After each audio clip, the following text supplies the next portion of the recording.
This podcast was recorded on the land of the Gadigal people of the Eora Nation. Hello and welcome to The Real Story with Joe Hildebrand, and it's our budget special. But I know that sounds really boring, so let's make it something sexy like our Money for Jam, Cash Splash, Ooh La La, Bringing the Rain special. Just having a nice little cup of coffee as we speak, which means I've already blown my tax cut. Thank you very much, Australian taxpayers. Much appreciated. I'm also going to talk about how Donald Trump could be destroying Peter Dutton. Plus, every budget has a little hidden tidbit that no one else seems to pick up on, except, of course, me. And I've found something that will absolutely blow your cotton socks and might have you diving for the nuclear bunker. So all that and more coming up.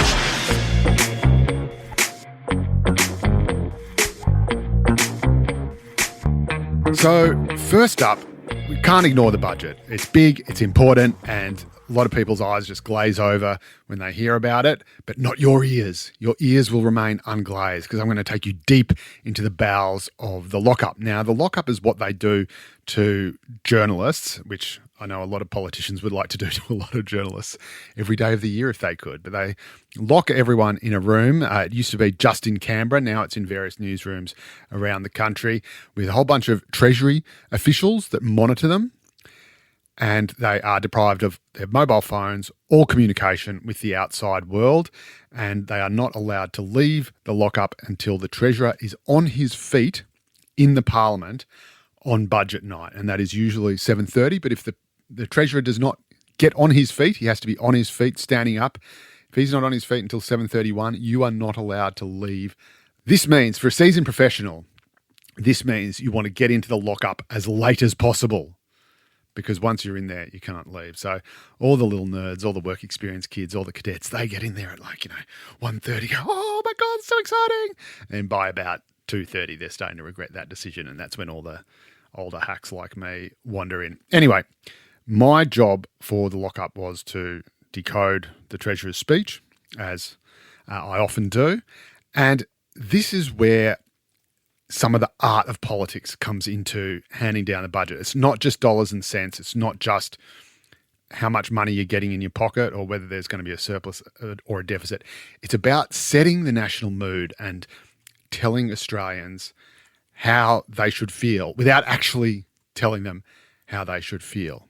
So they've got to take that away without you kind of telling them. So the first thing that Jim Chalmers said, his very first line in the budget was, "This budget builds on the progress we've made together." And he's not talking about the government. He's talking about everyone in Australia. And he comes back to this theme again and again and again.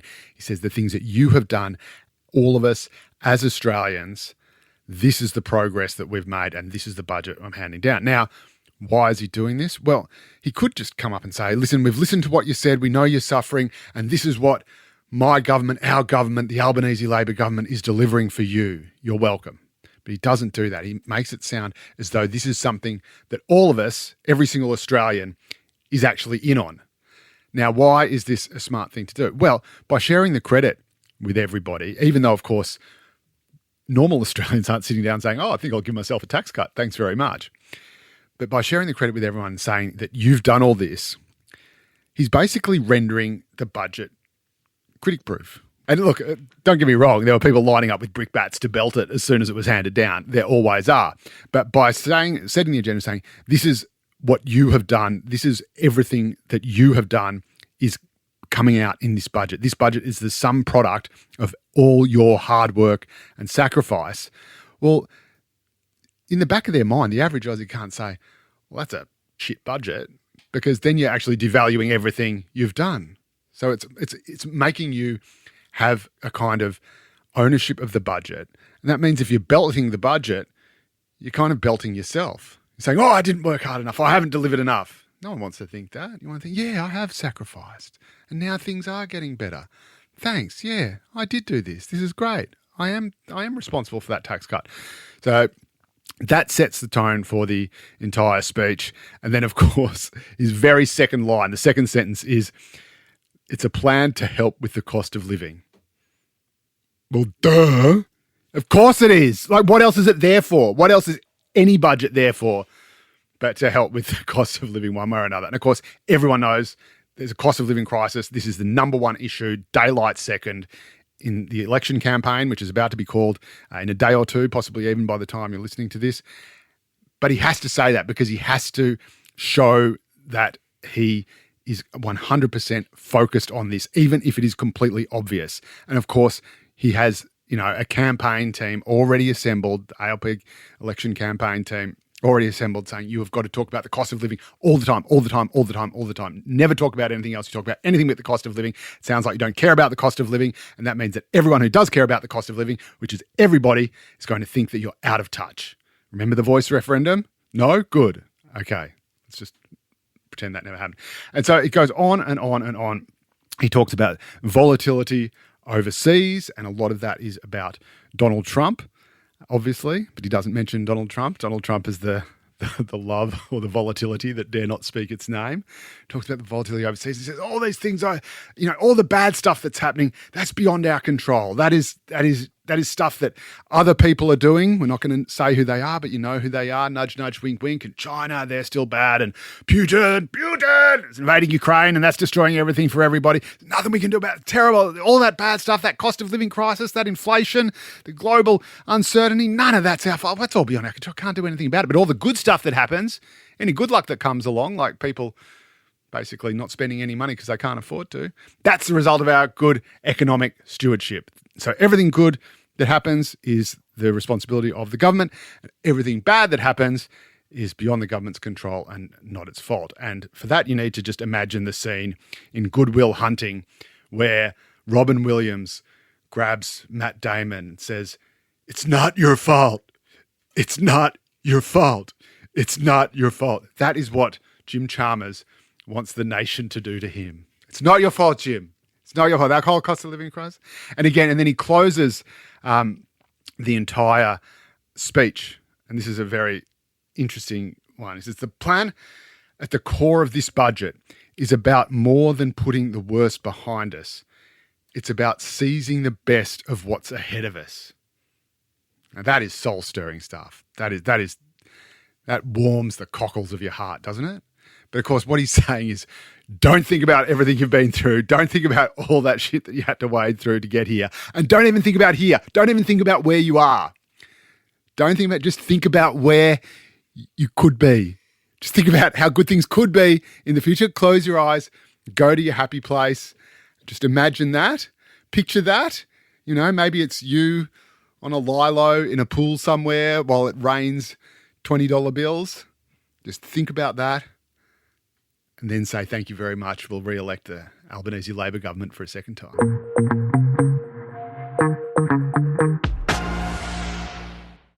Now, another important line in the budget and Jim Chalmers' budget speech is this. We have invested an extra $50.3 billion in defence by the mid-2030s to help keep Australians safe.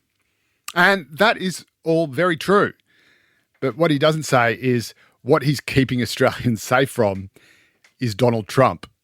Because it's Donald Trump who is insisting that all America's allies, including and especially Australia, have to increase their defence spending to a higher proportion of GDP, or the US isn't going to play nice with them anymore. So he's basically saying, if you don't increase your defence spending majorly, and we are still nowhere near where Trump wants it to be, but still, if you don't make real efforts to increase your defence spending the way that we do and just not rely on America to always come and save your proverbial whenever you're in trouble, then we're going to stop saving your proverbial whenever you're in trouble. You're on your own. And he's made this threat with NATO and NATO countries, and he said the same thing about Australia as well. And so we have to increase our defence spending, or at least look like we're increasing our defence spending, because a lot of people are saying, hang on a minute, that $50 billion, that's not quite new stuff. Really is just bringing forward an extra kind of $1 billion. But whatever. As long as Donald Trump thinks we're doing it, that's okay. And maybe he'll look more favourably on us when it comes to tariffs, because it's not just the steel and aluminium tariffs that he's slapping on us, but there's talk about slapping more tariffs down the track, including trying to make our medicines more expensive, which quite frankly was when I went, you know what, Donald, you're an a-hole, mate. That's just not nice. Anyway, so we have to look like we're playing nice on defence. And of course, the most important thing of all is AUKUS, and to make sure that the AUKUS Pact goes ahead and that America holds its own end of the bargain and not only delivers the submarines, but again, saves our backside if, God forbid, there is any kind of regional conflict that may or may not involve a certain superpower to our north with 1.4 billion people and the world's largest military in it. So that is why we are doing that. The other way that Trump is playing into this budget and the election campaign that's about to follow it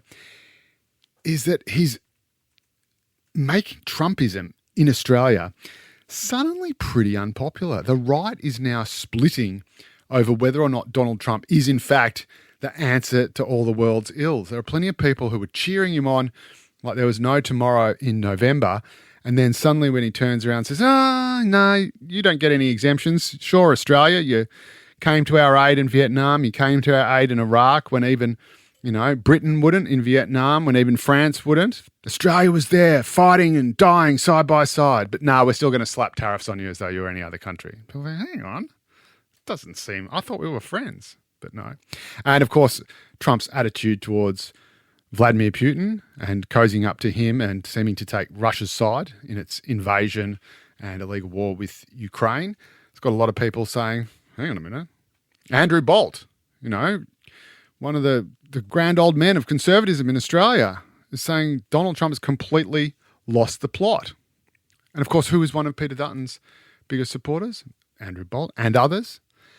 And who has Peter Dutton modelled himself on up until this point? Well, you can sort of split hairs, but a lot of people, especially his critics and as the Labor Party would like to paint him, say that he's modelling himself on Donald Trump, which seemed like a great idea when Trump gets elected in a landslide in November. But when Trump is very quickly becoming Australia's kind of public enemy number one, slapping tariffs on it, taking the side of Putin over Ukraine, trying to make life-saving medicines more expensive, maybe squibbing on AUKUS, despite the fact that we've already handed over $800 million to him and haven't received a single sub yet. Suddenly, being Australia's Trump 2.0 isn't such a good look. But the problem is that Peter Dutton also has people on his side saying, no, you need to be more like Trump. You need to stop being so safe. And we'll talk to a Liberal guru very shortly who is warning about Peter Dutton resorting to Me Too politics. But also, where does he go if he doesn't just match things like Medicare, which Labor has rolled out, and again, in the context of Trump making medicines more expensive while the budget just made medicines more cheap? How does Peter Dutton stake out a brand for himself, an image of himself? How does he stand for something? Because his previous big stance was literally to stand in front of Australian flags at all his press conferences. He says, I'm not going to have any other flag except for the Australian flag at all my public appearances, all my press conferences. And that's great, fine, no worries. But he's also pretty Trumpy.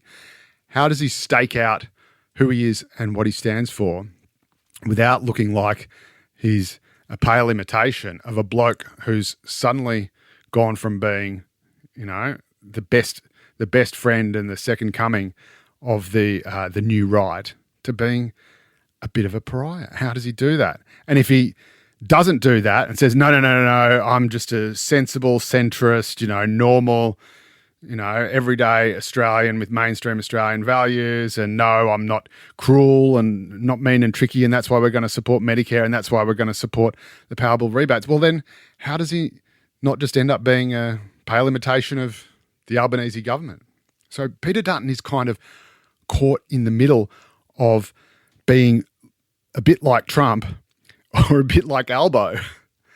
And if he moves to either side of that, then he gets attacked by either the left or the right. And so he's being very sort of neatly wedged. And of course, this is exactly what the Labor Party wants. The Labor Party wants Peter Dutton to be seen as Australia's Donald Trump, because for all that his cheerleaders might want him to be that is a massive turn-off to most voters, and it's especially a massive turn-off to female voters. Female voters are deserting Peter Dutton in droves. Females over 35 in particular, they just hate anything Trumpy and they don't like Peter Dutton. They're not too keen on the Labor Party and Albo either, but they're not deserting him at the same rate.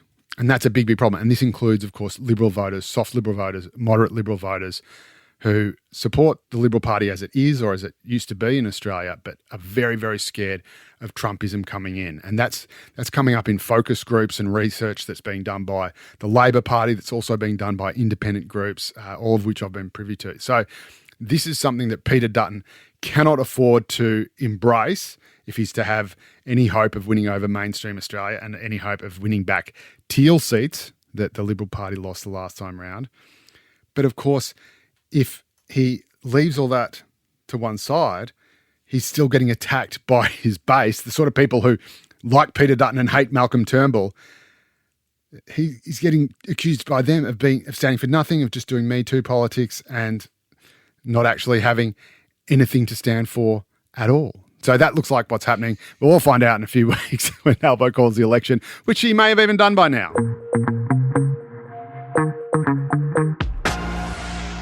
And just before we get to our special guest, I promised you a little tidbit in the budget. If you go through all the budget papers, especially budget paper number 2, which is where all the fun stuff is, there's always these tiny little line items that never get mentioned. They're never in any of the media releases or the fact sheets or the speeches.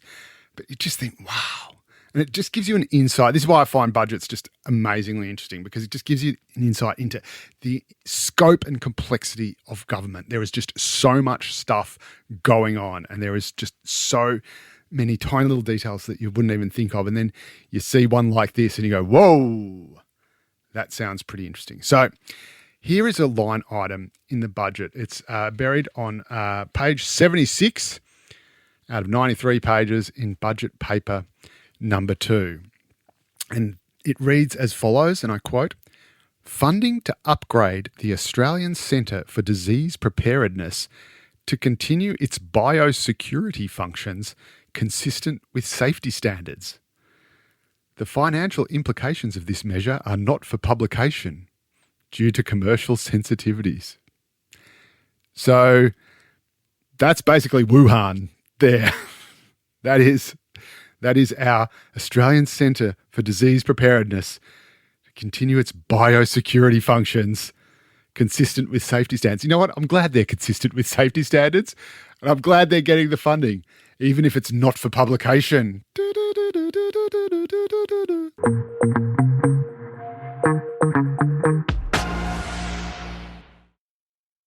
So the big theme of this election campaign, even though it hasn't officially started yet, has been the government announcing big cash splashes, throwing lots of money at problems, and then the opposition, instead of opposing them, which is kind of what the opposition I thought was meant to do, just going, yep, we'll do that too. Yep, no worries, thank you very much. And this has attracted a fair bit of criticism from people on the conservative side of politics. They're saying, look, what's going on? It's bad enough you've got a Labor government spending money like a drunken sailor, but you've got a conservative opposition just doing the same thing and just saying, yep, we'll match it too. Well, someone who has been very critical of this and wrote an excellent column about it is my beloved friend and friend of the show, Parnell P. McGuinness, who is the founder and director of Agenda C, which runs all these campaigns for the Liberal Party and other organisations and companies. And, you know, you've probably been influenced by her. You're probably doing exactly what she wants you to do right now, That's right. And you don't even know it. And she joins me on The Real Story. How are you, Parnell? Really good. Thanks for having me. Oh, it's always an absolute pleasure. So you wrote a great column on the weekend about basically this kind of, I suppose, new, I don't know, what is it we've got involved in, but we've basically become accustomed, we've become conditioned to expecting at every single budget and every single election just a whole bunch of goodies to be thrown at us. And that is, of course, what Anthony Albanese is doing. And that's kind of what the left side of politics is meant to do. But now the right is getting on it too because they're so scared of being. Yeah, but it's also become rats and mice stuff, you know. Yep. So what I called it was pocket money, because I feel like we're just being given pocket money by the government now. You know, it's tiny little bits and pieces. It will never cover your housing. It will never cover your rent or your electricity.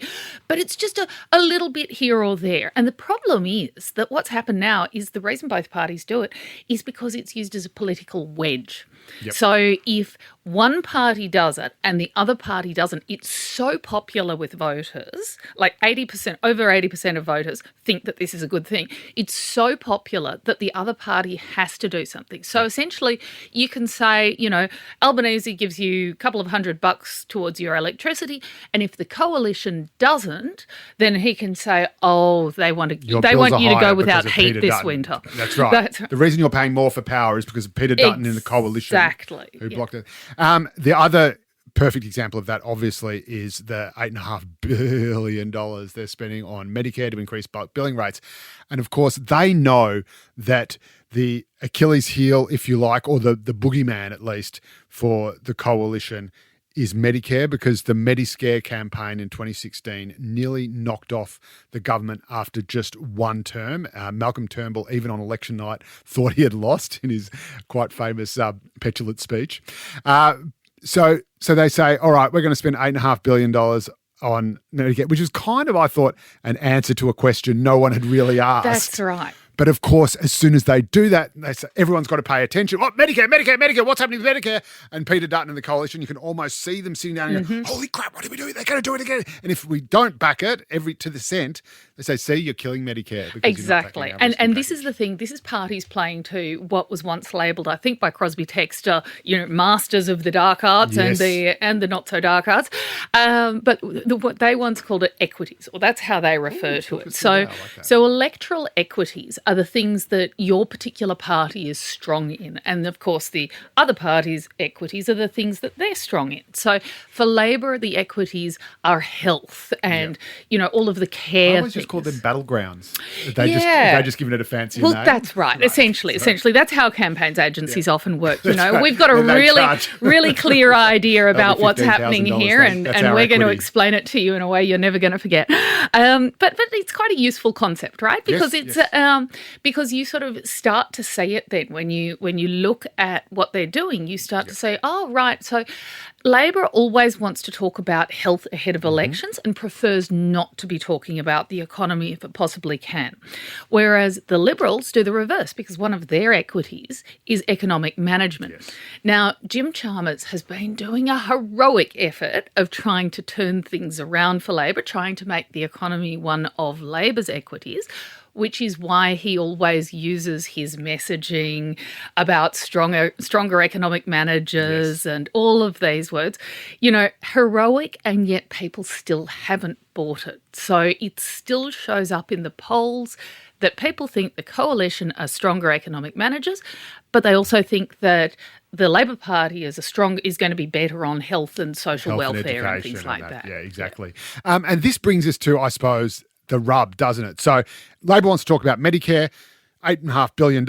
Peter Dutton says the last thing we want is an election referendum on Medicare, so we have to neutralise it. The only way we can neutralise it is to match the $8.5 billion so we never talk of it again. We want to talk about being responsible economic managers, being strong budget managers, fiscal responsibility. Responsible. But of course, you can't talk about that when you've just thrown $8.5 billion at an issue just to neutralise it. But what both parties are banking on is that people aren't paying attention to the actual detail of it, right? So they're just hoping that all you see is what you would be seeing in it. That Chalmers is hoping that what we'll be seeing today after his fourth budget is the $5 tax cuts, which is better than lots and lots of debt. Yep. More debt than we were in, than we've ever been in before, which is going to be paid back by our children forever and ever. And likewise, so Peter Dutton, when he matches $8 billion on health, hopes, that's just going to cancel itself out, and I can then talk about being a stronger economic manager. We're getting down the debt. We're going to fire a few public servants who aren't really doing much, and that will bring us back onto economic territory. And I think another one of the things, and again, I've been having so many of these conversations since the budget, but people go, but $1 trillion in debt, $1 trillion in debt. People just can't get their head around that. You can't imagine $1 trillion, right? But you can imagine a $5 cup of coffee in your hand and think, That's something, There's an old joke, which is better, complete happiness or a cheese sandwich? And the answer is, of course, a cheese sandwich, because nothing is better than complete happiness, and a cheese sandwich is better than nothing. People are like, oh, right. And if everyone's like, oh, your tax cut, it's just a $5 tax cut. All you're hearing is tax cut. Exactly. That's right. And a tax cut is better than no tax cut. So therefore, it's now Chalmers has thrown the ball into the coalition's court and said, okay, we're going to do this tax cut, which is actually in your equity side. Yes. Like, you're the guys who do tax cuts. And now I love that, by the way. Dutton has to work out how he responds to this. And of course, this is really tricky because we are in $1 trillion of debt. So how do you come back from that without increasing the debt or without sort of highlighting, oh, well, the coalition is taking us into further debt or, multi-generational debt or whatever?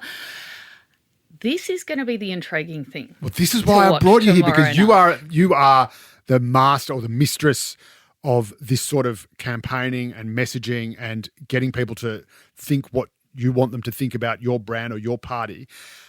What does Peter Dutton, because of course he's matched them on Medicare because he doesn't want that to be a battleground. He's matched them on power prices because he doesn't want to be tarred with making power prices $150 higher than they otherwise would be. He's then drawn the line at the tax cuts announced by the government. Now, he's drawn a line in a kind of funny way by saying, oh, they're just a joke, or it's just entirely, and they're highlighting the $1 trillion in debt. But what do? He's got to deliver his budget reply speech on Thursday night. So depending on how early you listen to this podcast, it may or may not have already come down. But does he then have to announce, dun, dun, dun, bigger tax cuts? And then how does he square that with whinging about the deficits blowing out beyond the horizon, the debt piling up to $1 trillion? Again, he's kind of... It's not his fault. He's That's right. That's right. And I have no special insight into what the coalition are planning to do on this. In fact, I don't think anyone does. That's right. That's right. However, one of the ways that they could go about doing this is, so one of the things I wrote about in my column about this was tax churn. And what happens in that is basically the government takes lots of income tax off us, more and more, as bracket creep pushes us into paying more and more tax over the years. And then they process that through the public service, because obviously processing money takes time, effort, people, infrastructure, all of that. And they give us back a little bit of it. But in the meantime, a lot of that money has sort of leaked off into the infrastructure costs, office costs, desks, whatever, people, all of those things. And so tax churn actually reduces the amount of money available in the economy. Now, one of the things that Dutton could do is to talk about reducing tax churn. And the way that he would have to do that is he would have to explain, we are going to take less from you and put less through this machinery of government. Yeah. So you are going to get a tax cut because it's going straight into your pocket. Now, there are a bunch of ways that this could be done, which I've proposed, but which are probably too bold. Things like on childcare, instead of paying people lots and lots of money to put their kids into childcare centres, which then jack up the prices all of the time and tend to sort of shovel money off into the pockets of various other people, unions and private equity and all over the place. You could say, look, instead of that, we're going to make childcare a tax deduction. So it's in your pockets to begin with, never leaves your pocket, doesn't have any of that leakage along the way, and you are able to do with it what you will. That's probably not going to happen. I mean, that's a big idea. No, it is a big idea, but it's one that won't go away, though. And it's the one that obviously, being the dirty little commie that I am, it's one that I sort of push back on, because I say, well, that's all well and good, but that overwhelmingly benefits the people who pay the most tax, and that overwhelmingly benefits people at the wealthier end of the scale, which again, so there is actually I'm a really not a class warrior, I promise. There is actually a really elegant solution to that, because so Richard Holden and Rosalind Dixon, I quote this paper all the time, because they came up with they're economists, they've come up with a very elegant solution to it, which is they said basically, Of course, we understand that some people aren't working and don't have the income or don't have enough income to offset that against. And we do need them to be able to use childcare in order to find a job or go study or sometimes simply because it's an unstable family environment and it would be better for the kid to be in childcare. So they've said, all right, so we will make tax-deductible childcare available, but also taxpayer-funded childcare available in those areas where it's needed most. So they sort of means tested, basically. It's basically, well, no, it's basically if you're not paying any tax, or you can access the free, and you could also access that if you wanted to use it as part of your tax deductible arrangement. This sounds like churn, though. Suddenly it sounds like it's getting complicated again. It's multi-speed because, look, churn is a bad thing. Redistribution is not a bad thing, right? God, we're both communists. I know. But, like social, like a welfare safety net is not a bad thing. Where it's a bad thing is where it's the middle classes being taxed in order to be handed back to the middle class. A fraction of that money. Now, obviously, we've just disappeared down that rabbit hole, which always happens with childcare. But so Peter Dutton, you think, could basically, and to put it in its most basic sort of blunt terms, say, I'm going to deliver tax cuts and I'm going to do it by cutting waste, by cutting inefficiency. That's right. He could say we're taking this churn out. We're going to simplify some things in whichever way it is. Childcare is just the example I've given, but you might be able to simplify other areas and say, look, instead of taking this out of your pocket in the first place, we are going to leave it where it is. So that might be by adjusting bracket creep. Isn't the problem though as well? And I'm all for cutting waste. And again, neither of us are actually communists, believe it or not. Communism is a horrendous, murderous ideology that's been responsible for tens of millions of deaths across the world. But isn't the problem that a little disclaimer there for anyone who missed the entire 20th century? But isn't, which is a lot of millennials actually. No, totally. Pretty much every single university student currently on campus.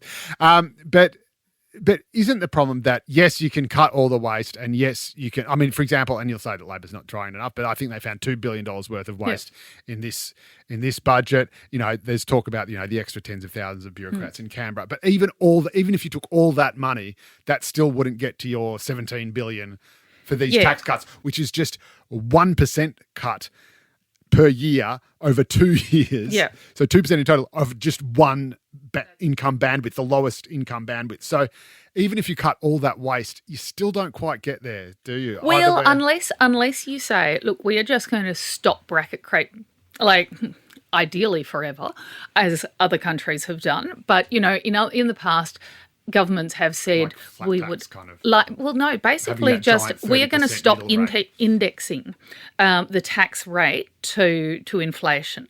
So your money so what's happening at the moment is that you're making the same amount of money, but it's worth less over time, but you're paying more of it. So if you stop that bracket creep, then you're leaving more in people's pockets to solve their own problems. You're getting rid of some of that churn. So you're paying more in tax because you have technically more dollars, but those dollars are actually buying the same amount for less because, So I think we've solved everything, haven't we? That's all he has to do.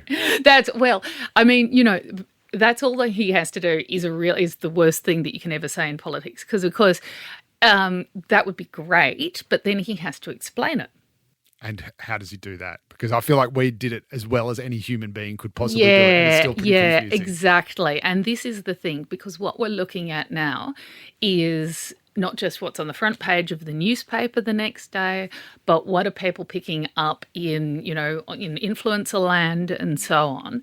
How is this going to sell? How can you explain bracket creep on TikTok? Right. And that is the clever wedge about this. Look, I mean, all credit to Chalmers. Yeah. This is a very, very clever budget politically. Financially, we're still just as stuffed as we always were, but politically, he has executed a masterstroke. Well, I'll take the politics any day. But LP McGuinness, politically, you are a mastermind. Thank you very much for joining us on The Real Story. Pleasure. And that is all we have time for this week. I hope you enjoyed my deep dive into the budget. Hope I made it real nice and sexy for you. Hope we're all still alive after the Wuhan lab leak that could be coming to Australia. If we are, there's probably going to be an election on. So Won't that be exciting? I mean, it's only already been going for about 3 months already, but it'll finally be official. God love you, Godspeed, and God bless the United States of America.